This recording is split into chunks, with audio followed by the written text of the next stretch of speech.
বাংলাদেশ ভারতের সম্পর্কে আবারও উত্তেজনা। এবার কোনো সাধারণ বিষয় নয়, এবার মোদী সরকারের অসম্মানজনক আচরণে ক্ষুব্ধ হয়ে দেশে ফিরতে বাধ্য হলেন প্রধানমন্ত্রী তথ্য উপদেষ্টা ডক্টর জাহিদুর রহমান। এ নিয়ে কূটনৈতিক পাড়ায় চলছে বেশ তোলপাড়। ঘটনাটির বিরুদ্ধে তীব্র নিন্দা জানিয়েছে সরকার। এর মধ্যে ভারতের ভারপ্রাপ্ত হাইকমিশনারকে তলব করা হয়েছে। তবে কি ব্যবস্থা নেওয়া হচ্ছে বিস্তারিত জানাচ্ছেন এসআই রাজ। একই আকাশ, একই বাতাস, একই যন্ত্রণা। দুই ডেমোক্রেসি মিলে গেলে একটা ওয়ার্ল্ড পাওয়ার হয়ে যাবে। ইন্ডিয়া আর বাংলাদেশ খেলাধুলা, হেলথ, তারপরে টেকনোলজি, এডুকেশন সব মিলে একটা টিম করে কাজ করব। ঢাকায় নিযুক্ত ভারতের নতুন হাইকমিশনার দীনেশ ত্রিবেদীর দুই দেশ এক করার এই বক্তব্যে যখন তোলপাড় রাজনৈতিক অঙ্গন, তখন বাংলাদেশ ভারতের মধ্যে ঘটে গেল এক অনাকাঙ্ক্ষিত ঘটনা। সরকারি সফরে দিল্লি বিমানবন্দরে গিয়ে বাধার মুখে পড়েন প্রধানমন্ত্রীর পলিসি ও স্ট্র্যাটেজি বিষয়ক উপদেষ্টা ডাক্তার জাহিদুর রহমান। ইমিগ্রেশনে তাকে রীতিমতো অপমান করা হয়।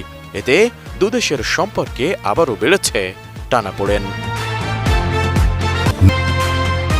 এদিকে এই ঘটনাকে অনাকাঙ্ক্ষিত ও দুঃখজনক হিসেবে বর্ণনা করেছেন পররাষ্ট্রমন্ত্রী খলিলুর রহমান।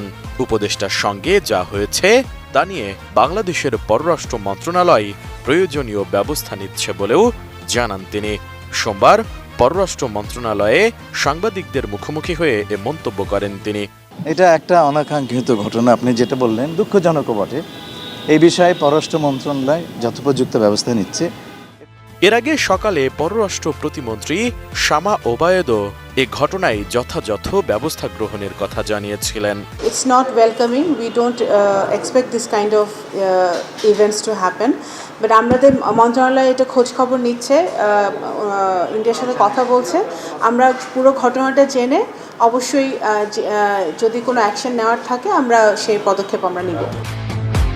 এর মধ্যে এ ঘটনায় ভারতের ভারপ্রাপ্ত হাইকমিশনার পাওয়ান বড়েকে তলব করেছে পররাষ্ট্র মন্ত্রণালয়। 15 জুন দুপুরে পররাষ্ট্র মন্ত্রণালয় তাকে তলব করে, যদিও এখন পর্যন্ত তলবের বিষয়ে বিস্তারিত কিছু জানা যায়নি। জানা যায় সোমবার থেকে দিল্লিতে শুরু হওয়া ইন্ডিয়ান ওশান রিম অ্যাসোসিয়েশনের 2 দিনের বৈঠকে অংশ নিতে রোববার সন্ধ্যায় দিল্লির ইন্দিরা গান্ধী আন্তর্জাতিক বিমানবন্দরে পৌঁছান প্রধানমন্ত্রীর তথ্য ও সম্প্রচার এবং সংস্কৃতি বিষয়ক উপদেষ্টা ডাক্তার জাহিদুর রহমান। ওই বৈঠকে বাংলাদেশ প্রতিনিধি দলের নেতৃত্ব দেওয়ার কথা ছিল তার, কিন্তু বিমানবন্দরে তাকে 2.5 ঘন্টা বসিয়ে রাখে ভারতের ইমিগ্রেশন কর্তৃপক্ষ। তাকে দিল্লিতে প্রবেশের অনুমতি দেওয়া হবে কিনা সে বিষয়টিও তারা স্পষ্ট করছিল না। এমন পরিস্থিতিতে ডাক্তার জাহিদুর রহমান দেশে ফেরার সিদ্ধান্ত নেন।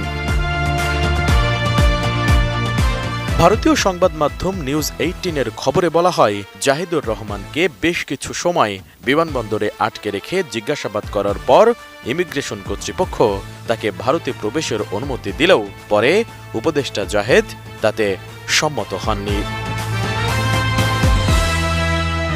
কূটনৈতিক চিঠি দিয়ে আগে জানানোর পরও রোববার সন্ধ্যায় ভারতের ইমিগ্রেশন কর্তৃপক্ষ প্রধানমন্ত্রীর উপদেষ্টা ডাক্তার জাহিদুর রহমানকে দিল্লিতে ঢুকতে বাধা দিয়েছে। পরে উৎস মহলের নির্দেশে অনুমতি দেওয়া হলেও প্রধানমন্ত্রীর উপদেষ্টা দিল্লিতে না গিয়ে কলম্বো হয়ে ঢাকায় ফেরার সিদ্ধান্ত নেন। পরে সোমবার দুপুরে তিনি ঢাকায় ফেরেন। এ ঘটনায় নানা প্রশ্ন ঘুরপাক খাচ্ছে কূটনৈতিক মহলে। এখন দেখার বিষয় এ ঘটনায় ঢাকা কি ব্যবস্থা নেয়।